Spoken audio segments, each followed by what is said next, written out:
Welcome to channel. இப்போ நம்ம பார்க்க போகிறது equation of uniformly accelerated motion by calculus method. அதாவது ஈக்குவேஷன் ஆஃப் மோஷன் கண்டுபிடிக்க போகிறோன்னு அர்த்தம். மொத்தம் 3 ஃபார்முலா இருக்குல்ல. v = u + 18 ஒரு formula, s = ut + half at square, v square = u square + 2as. So அந்த ஃபார்முலாவை நம்ம டிரைவ் பண்ண போகிறோம் இன்டெக்ரல் யூஸ் பண்ணி. நீங்கள் 9th 10th படிச்சிருப்பீங்க, கிராஃப் யூஸ் பண்ணி அதை நீங்கள் சால்வ் பண்ணியிருப்பீங்க. இப்போ நம்ம என்ன பண்ண போகிறோம்னா இன்டெகிரேஷன் யூஸ் பண்ணி அதை சால்வ் பண்ண போகிறோம். ஸோ அதுதான் கேல்குலஸ் மெத்தட் அப்படின்னு கொடுத்துருக்கான். ஸோ இதில் மொத்தம் நம்மளுக்கு 3 ரிலேஷன் தேவைப்படும். ஒன்று வந்து velocity time relation first, second வந்து displacement time relation, third velocity displacement relation. First நம்ம பார்க்க போகிறது velocity displacement. So velocity time relation. Velocity by time take என்ன வந்துடும், எனக்கு ஆக்சலரேஷன் வந்துடும். ஸோ அதான் யூஸ் பண்ண போகிறேன். ஸோ ஃபஸ்ட் இந்த ரிலேஷனாக வச்சா போதும். அப்போ வெலாசிட்டி பை டைம் டேக்கன், அப்போ a = dv/dt. ஸோ dt கிராஸில் வந்துடும். ஸோ இன்டெகிரல் சிம்பிள் இன்ட்ரடியூஸ் பண்ணுறேன். ஸோ dv இந்த பக்கம் இருக்குது. நல்லா புரியுதுங்களா? ஸோ டைம் டேக்கன் பார்த்தீங்கன்னா ஸ்டார்டிங்கில் டைம் இருக்காது, போக போக தான் டைம் வரும். ஸோ லோயர் லிமிட் வந்து 0, அப்பர் லிமிட் வந்து t.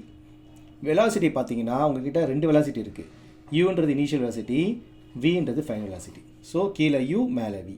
ஸோ இன்டெகிரேஷனில் இதை மட்டும் இப்போதைக்கு நான் வச்சுக்கோங்க. இன்டெகிரேஷன் ஆஃப் dx பண்ணால் ஆன்சர் எக்ஸ், இன்டெகிரல் டிஃபரன்ஷியலில் கட் ஆகிடும்னு அர்த்தம். So answer x. ஸோ இந்த கான்செப்ட் தான் யூஸ் பண்ண போகிறேன். அப்போ இங்கே டிடியை பண்ணனா எனக்கு வெறும் டீன்னு வந்துடும். நல்லா புரியுதுங்களா? Limits 0 to t. சிமிலர் இங்கேயும் டிவியை பண்ணால் வெறும் v வந்துடும். கீழே u மேலே v. First upper limit minus lower limit. Appar limit வந்து t, அப்போ டீயை எடுத்துகிட்டு நான் டீயை கொடுக்கணும். மைனஸ் லோயர் லிமிட், டீயை எடுத்துகிட்டு 0 கொடுக்கணும். சொல்ல புரியுதுங்களா? அதே மாதிரி இங்கே v எடுத்துகிட்டு இந்த v இருக்குல்ல, அந்த சர்க்கிள் போட்டு காட்டுற பாருங்க. இந்த விக்கு பதில் ஃபஸ்ட்டு அப்பர் லிமிட் கொடுக்கணும். அப்பர் என்ன இருக்குது v, மைனஸ் போட்டு திரும்பி அந்த விக்கு பதில் என்ன பண்ணணும், நான் யூவை பண்ணணும். ஸோ இது பேர் தான் Appar limit minus lower limit. இது a × t at, இது v மைனஸ் u. மைனஸ் விக்கு வந்தால் ப்ளஸ் v ஆகிடும். therefore v = u + at. இதான் வந்து first answer. So velocity time relation use பண்ணி இதை கண்டுபிடிச்சிட்டேன். நான் v = u + at ஒரு ஆன்சர் கண்டுபிடிச்சிட்டேன். இப்போ செகண்டு டிஸ்பிளேஸ்மெண்ட் டைம் டேக்கன். அப்போ வெலாசிட்டி தான் எனக்கு டிஸ்பிளேஸ்மெண்ட் டேக். அப்போ ds/dt. நல்லா புரியுதுங்களா? இப்போ வீக் ஆல்ரெடி கண்டுபிடிச்சிருக்கலாம் u + at, அதை ரீப்ளேஸ் பண்ணுங்கள். u + at into dt, dt கிராஸில் வந்துடுது, = ds. ஸோ இந்த dt ரெண்டுக்குமே இருக்கிறனால தனித்தனியாக பிரிச்சிடுறேன். அப்போ u integral of dt, a integral of ddt = ds. So பாருங்கள், சில இதில் யூவை வெளில எடுத்துருக்கேன், ஏல அது எப்படி எடுக்கிறேன்னா இந்த கவனிங்க. ஸோ இங்கே டி பார்த்து என்ன இருக்குன்னு கவனிங்க. டி தானே இருக்குது. அப்போ டி தான் இன்டெக்ரல் பக்கத்தில் இருக்கணும். இது அது சம்மந்தம் இல்லாதெல்லாம் இன்டெக்ரல் விட்டு வெளியில் போயிடணும். ஸோ அதே மாதிரி இங்கே பாருங்கள், இங்கே என்ன இருக்குது, எனக்கு டி இருக்கா. ஸோ டி மட்டும் தான் இன்டெக்ரல் இந்த பக்கம் வச்சுக்கிட்டேன். அப்போ ஏ எனக்கு இன்டெக்ரலுக்கு வெளியில் போயிடுச்சு. ஸோ இதான் கான்செப்ட். டி பக்கத்தில் என்ன இருக்கோ அதுதான் இன்டெக்ரல் பக்கத்தில் இருக்கணும். சம்மந்தம் இல்லாதெல்லாம் இன்டெக்ரல் விட்டு வெளில போயிடணும். சொல்ல புரியுதுங்களா? அதனால தான் அதில் யூவை வெளில எடுத்துட்டேன், இதில் வந்து ஏவை வெளில எடுத்துட்டேன். இப்போ லிமிட்ஸ் பார்த்தீங்கன்னா ஸ்டார்டிங்கில் 0, போக தான் டைம் வரும் 0 to t. அவன் இங்கே 0, போக தான் டைம் வரும் t. இது டிஸ்பிளேஸ்மெண்ட். ஸ்டார்டிங்கில் டிஸ்பிளேஸ்மெண்ட் இருக்காது, போக தான் டிஸ்பிளேஸ்மெண்ட் வரும் 0 to s. இப்போ நான் ஏற்கனவே சொல்லி கொடுத்துருக்கேன், டிடியை பண்ணால் t ஆகிடும் 0 to t. அதே மாதிரி இங்கே டீக்கு பவரில் 1 இருக்குது. இன்டெகிரேஷனில் பவரில் வந்தால் இன்க்ரீஸ் பண்ணணும். இப்போ இதை மட்டும் நான் வச்சுக்கோங்க. x.dx இன்டெகிரேட் பண்ணால் வரும் உங்களுக்கு x²/2 வரும். இதை மட்டும் இப்போதைக்கு நான் வச்சுக்கோங்க போதும். இன்டெகிரேஷன் ஃபுல்லாக நீங்கள் படிக்க சொல்ல தெரிஞ்சுப்பீங்க. அப்போ இதுக்கு என்ன வந்துடும், எனக்கு t²/2 வந்துடும். Limit 0 to t. ds பண்ணால் s, லிமிட்ஸ் 0 to s. நல்லா புரிஞ்சுங்களா? So Appar limit minus lower limit எல்லாத்துலேயும் கீழே 0 தான் லோயர் லிமிட். ஸோ கொடுக்க வேண்டிய அவசியமே இல்லை, அப்பர் லிமிட் மட்டும் கொடுத்துருங்க. இப்போ ut + 1/2 at² = s. ஸோ இதான் வந்து second answer. s = ut + half at².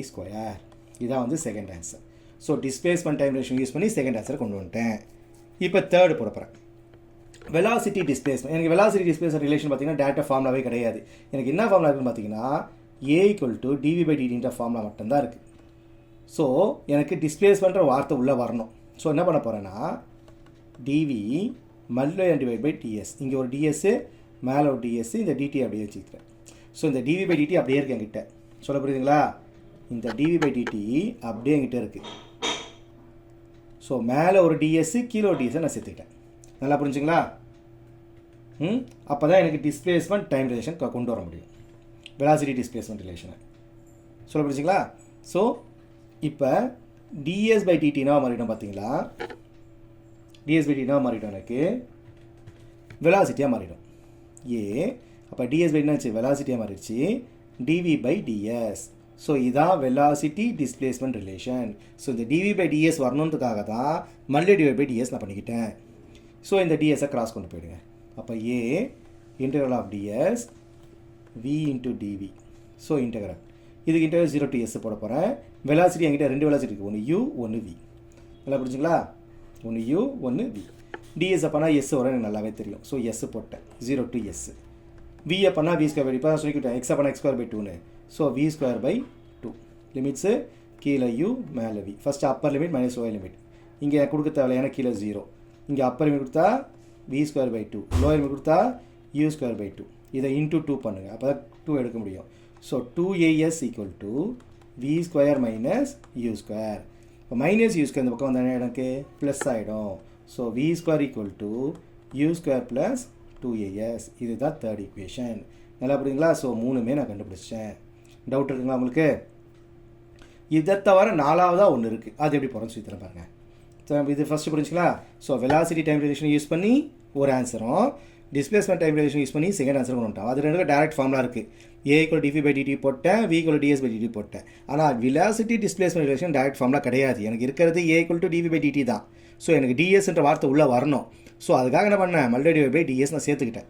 அப்போ அந்த ds by dt v மாதிரி போயிடுச்சு. அப்போ எனக்கு வெலாசிட்டி ரிலேஷன் கிடச்சிருச்சு, வெலாசிட்டி டிஸ்பிளேஸ்மெண்ட் ரிலேஷன் கிடச்சிருச்சு. அப்போ இன்டெகிரேட் பண்ணிட்டேன். நல்லா புரிஞ்சுக்கலாம்? 3. இப்போ 4வது எப்படி கண்டுபிடிக்கிறேன் பாருங்கள். 4வது கண்டுபிடிக்கிறதுக்கு எனக்கு ஃபஸ்ட்டு கண்டுபிடிச்சோம்ல, அதை நான் யூஸ் பண்ணிக்க போகிறேன். இப்போ இந்த at equal to v minus u இருக்குல்ல, இதை தான் நான் யூஸ் பண்ண போகிறேன். இதை எங்கே யூஸ் பண்ண போகிறேன் பார்த்தீங்கன்னா, s equal to ut plus half at ஸ்கொயர்ல இந்த இடத்துல யூஸ் பண்ண போகிறேன்.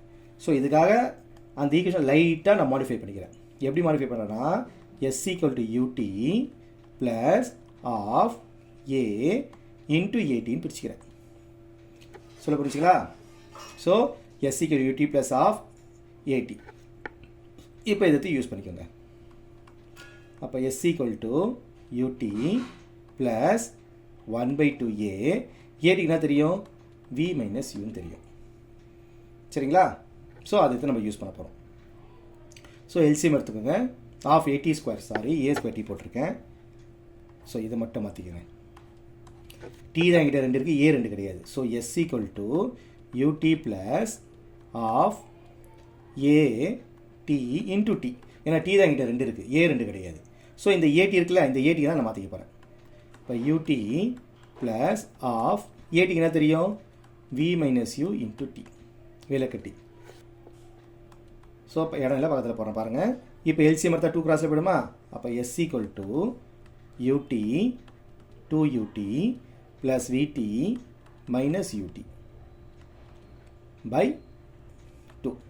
ஸோ 2utயில் ஒரு ut வச்சா மிச்சம் ut இருக்குது. ut plus vt by 2. காமனாக எடுத்துலாம், 2 வெளில எடுத்துலாமா? So 1/2 u plus v t வெளில எடுத்துடலாம். ஸோ இதுதான் வந்து 4வது ஆன்சர். என்ன சொல்கிறேன் பாருங்கள். அந்த s equal ut plus half 80 square இருக்குல்ல, இல்லை t ஸ்கொயர் அப்படின்னா t என்கிட்ட 2 இருக்குது. நான் ஃபஸ்ட்டு போட சார் தப்பா a 2 போட்டேன். ஓகேவா? t 2 இருக்குது எனக்கு. ஸோ ஆஃப் 80 இன்ட்டு டீன்னு பிடிச்சிட்டேன். இந்த ஏடிக்கு எனக்கு என்னன்னு தெரியும்னா v மைனஸ் u அப்படின்னு தெரியும், அதை ரீப்ளேஸ் பண்ணிட்டேன். அப்புறம் எல்சிஎம் எடுக்கிறேன், 2 கிராஸில் போகும். அப்போ 2ut ப்ளஸ் இந்த t உள்ளே வரும், v into t vt, u into t ut. So vt minus ut. So 2utயில் ஒரு ut வச்சுன்னா மிச்சம் ஒரு ut ப்ளஸ் vt பை 2. இப்படியே கூட விட்டுடலாம், இல்லைனா 1/2 காமனாக எடுத்துக்கலாம். நல்லா புரிஞ்சிருக்கோன்னு நம்புகிறேன். ஸோ உங்களுக்கு புரிஞ்சுன்னா ஃப்ரெண்ட்ஸுக்கு மறக்காமல் ஷேர் பண்ணுங்கள்.